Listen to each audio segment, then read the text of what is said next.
C'est par la loi que je suis mort à la loi, afin de vivre pour Dieu. J'ai été crucifié avec Christ, et si je vis, ce n'est plus moi qui vis, c'est Christ qui vit en moi.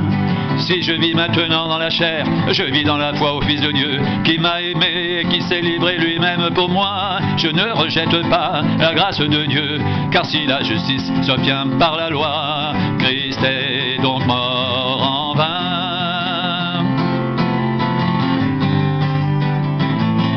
J'ai été crucifié avec Christ, et si je vis, ce n'est plus moi qui vis, c'est Christ qui vit en moi. Si je vis maintenant dans la chair, je vis dans la foi au Fils de Dieu, qui m'a aimé, qui s'est livré lui-même pour moi. Je ne rejette pas la grâce de Dieu, car si la justice s'obtient par la loi, Christ est donc mort en vain.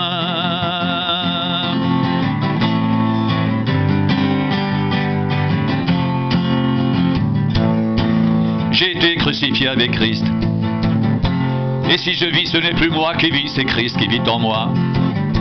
Si je vis maintenant dans la chair, je vis dans la foi au Fils de Dieu, qui m'a aimé et qui s'est livré lui-même pour moi.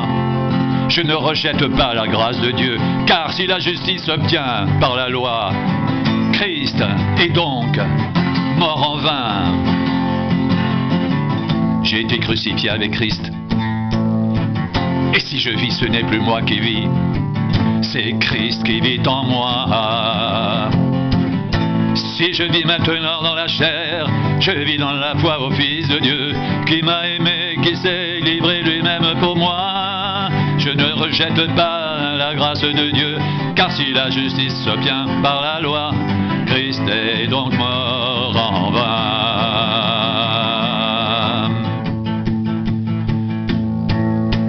Aux Galates dépourvus de sens, qui vous a fasciné, vous aux yeux de qui Jésus-Christ a été peint comme crucifié. Voici seulement ce que je veux apprendre de vous. Est-ce par les œuvres de la loi que vous avez reçu l'Esprit, ou par la prédication de la foi? Êtes-vous tellement dépourvus de sens? Après avoir commencé par l'Esprit, voulez-vous maintenant finir par la chair?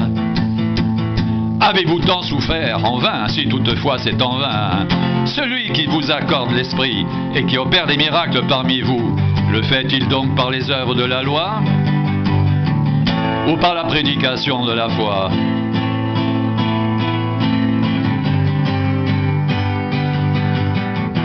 Comme Abraham crut à Dieu et que cela lui fut imputé à justice, reconnaissez que ce sont ceux qui ont la foi qui sont fils d'Abraham. Aussi l'Écriture,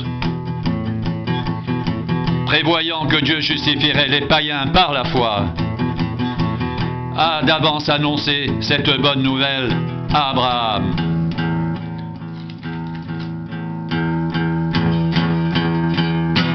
Toutes les nations seront bénies en toi. Ainsi, ceux qui croient sont bénis avec Abraham le croyant. Car tous ceux qui s'attachent aux œuvres de la loi sont sous la malédiction. Car il est écrit maudit, et quiconque n'observe pas tout ce qui est écrit dans le livre de la loi et ne le met pas en pratique. Et que nul ne soit justifié devant Dieu par la loi, cela est évident puisqu'il est dit « Le juste vivra par la foi ». Or, la loi ne procède pas de la foi, mais elle dit « Celui qui mettra ces choses en pratique vivra par elles ». Christ nous a rachetés de la malédiction de la loi, étant devenu malédiction pour nous. Car il est écrit, maudit est quiconque est pendu au bois, afin que la bénédiction d'Abraham et pour les païens son plein accomplissement en Jésus-Christ, et que nous recevions par la foi l'Esprit qui avait été promis.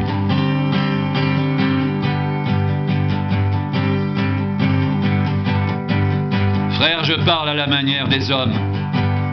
Un testament en bonne forme, bien que fait par un homme, n'est annulé par personne, et personne n'y ajoute Or les promesses ont été faites à Abraham et à sa descendance. Il n'est pas dit « et aux descendances » comme s'il s'agissait de plusieurs, mais comme il s'agit d'une seule « et à ta descendance », c'est-à-dire à Christ.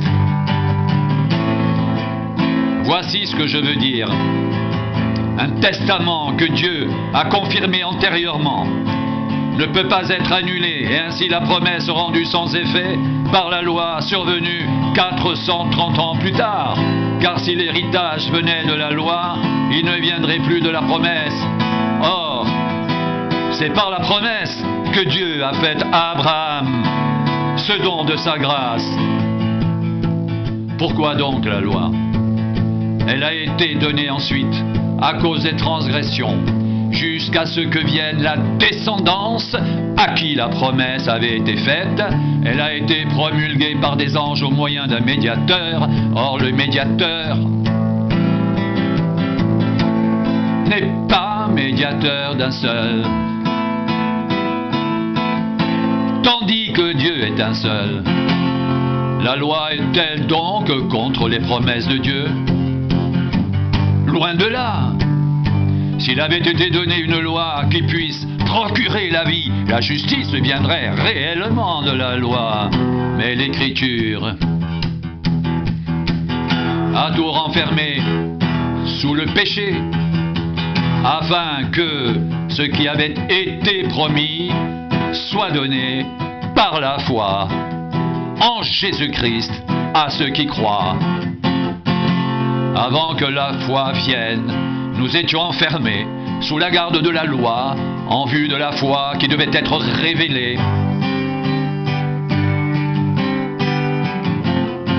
Ainsi la loi a été comme un précepteur pour nous conduire à Christ, afin que nous soyons justifiés par la foi. La foi étant venue, nous ne sommes plus sous ce précepteur. Car vous êtes tous fils de Dieu par la foi en Jésus-Christ. Vous tous qui avez été baptisés en Christ, vous avez revêtu Christ. Il n'y a plus ni juif ni grec. Il n'y a plus ni esclave ni libre. Il n'y a plus ni homme ni femme. Car tous, vous êtes un en Jésus-Christ. Et si vous êtes à Christ, vous êtes donc la descendance d'Abraham, héritier selon la promesse. Or, aussi longtemps que l'héritier est un enfant, je dis qu'il ne diffère en rien d'un esclave, quoiqu'il soit le maître de tout. Mais il est sous des tuteurs et des administrateurs jusqu'au temps marqué par le Père. Nous aussi, de la même manière, lorsque nous étions enfants, nous étions sous l'esclavage des principes élémentaires du monde. Mais lorsque les temps ont été accomplis, Dieu a envoyé son Fils, né d'une femme, né sous la loi, afin qu'il rachète ceux qui étaient sous la loi, afin que nous recevions l'adoption. Et parce que vous êtes fils, Dieu a envoyé dans nos cœurs l'esprit de son Fils, lequel crie « Abba, Père !» Ainsi, tu n'es plus esclave, mais fils. Et si tu es fils, tu es aussi héritier par la grâce de Dieu.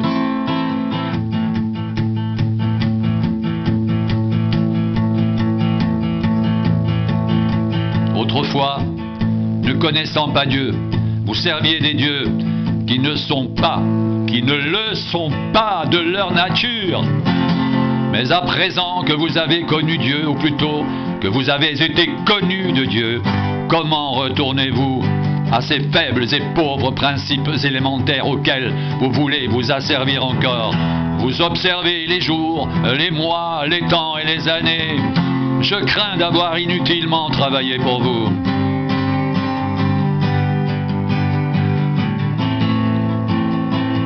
Soyez comme moi, car moi aussi je suis comme vous. Frères, je vous en supplie, vous ne m'avez fait aucun tort.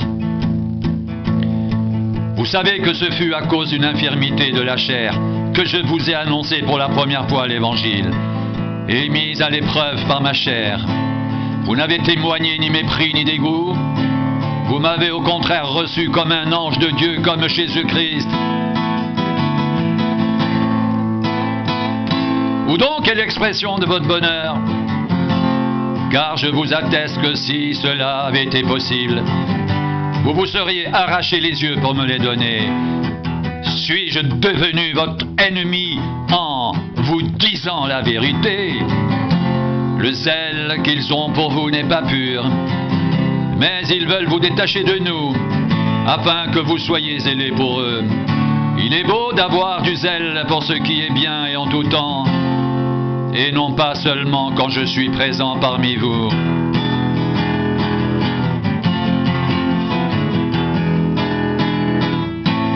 Mes enfants, pour qui j'éprouve de nouveau les douleurs de l'enfantement, jusqu'à ce que Christ soit formé en vous, je voudrais être maintenant auprès de vous et changer de langage, car je suis dans l'inquiétude à votre sujet.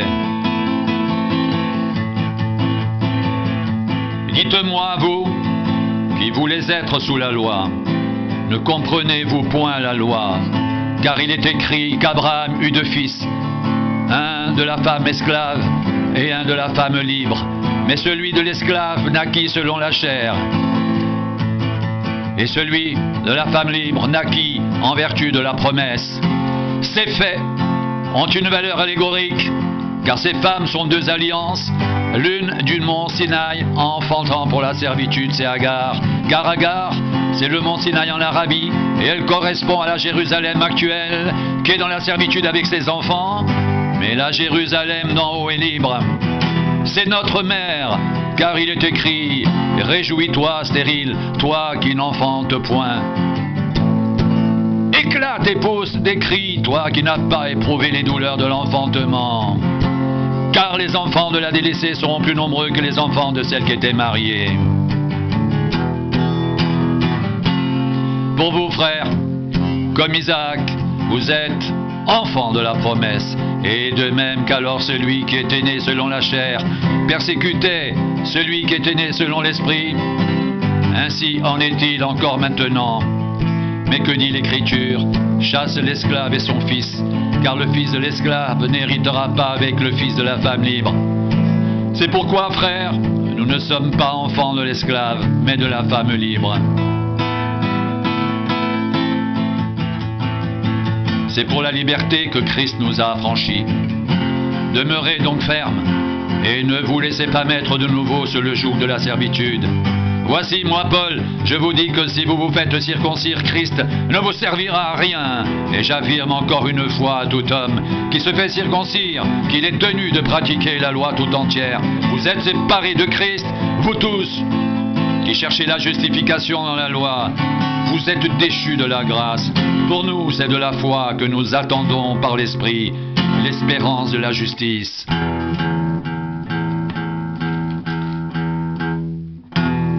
Car en Jésus-Christ, ni la circoncision, ni l'incirconcision n'ont de valeur, mais seulement la foi qui est agissante par l'amour. Vous couriez si bien. Qui vous a arrêté pour vous empêcher d'obéir à la vérité? Cette influence ne vient pas de celui qui vous appelle. Un peu de levain fait lever toute la pâte.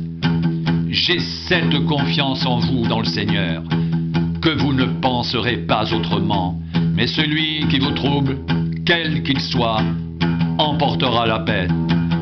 Pour moi, frère, si je prêche encore la circoncision, pourquoi suis-je encore persécuté?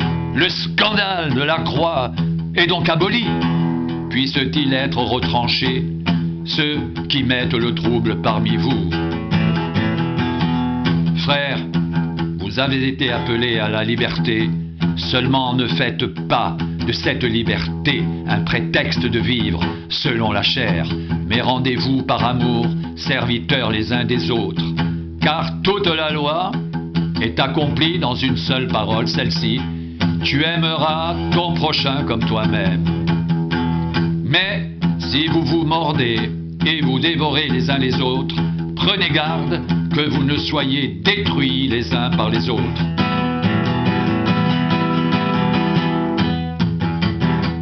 Je dis donc marchez selon l'esprit, et vous n'accomplirez pas les désirs de la chair. Car la chair a des désirs contraires à ceux de l'esprit, et l'esprit en a de contraires à ceux de la chair. Ils sont opposés entre eux, afin que vous ne fassiez point ce que vous voudriez. Si vous êtes conduits par l'esprit, vous n'êtes point sous la loi. Or, les œuvres de la chair sont évidentes. Ce sont la débauche, l'impureté, le dérèglement, l'idolâtrie, la magie, les rivalités, les querelles, les jalousies, les animosités, les disputes, les divisions, les sectes, l'envie, l'ivrognerie, les excès de table et les choses semblables. Je vous dis d'avance, comme je l'ai déjà dit, que ceux qui commettent de telles choses n'hériteront point le royaume de Dieu.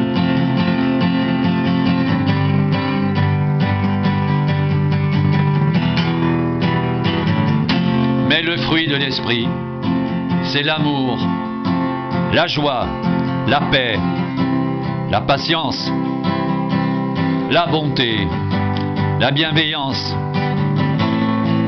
la foi, la douceur, la maîtrise de soi. La loi n'est pas contre ces choses. Ceux qui sont à Jésus-Christ ont crucifié la chair avec ses passions et ses désirs. Si nous vivons par l'Esprit, marchons aussi selon l'Esprit.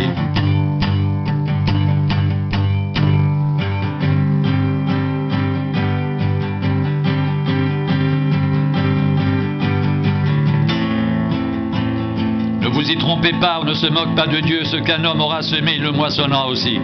Celui qui sème pour sa chair moissonnera de la chair la corruption. Mais celui qui sème pour l'Esprit moissonnera de l'Esprit la vie éternelle.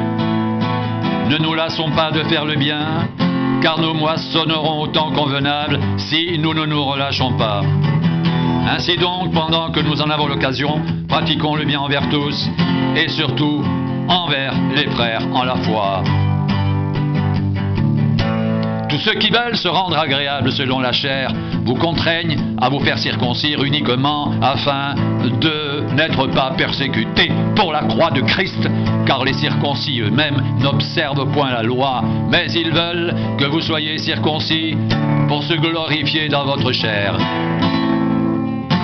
Pour ce qui me concerne, loin de moi la pensée de me glorifier d'autre chose que de la croix de notre Seigneur Jésus-Christ, par qui le monde est crucifié pour moi, comme je le suis pour le monde, car ce n'est rien d'être circoncis ou incirconcis. Ce qui est quelque chose, c'est d'être une nouvelle création. Paix miséricorde sur tous ceux qui suivront cette règle et sur l'Israël de Dieu.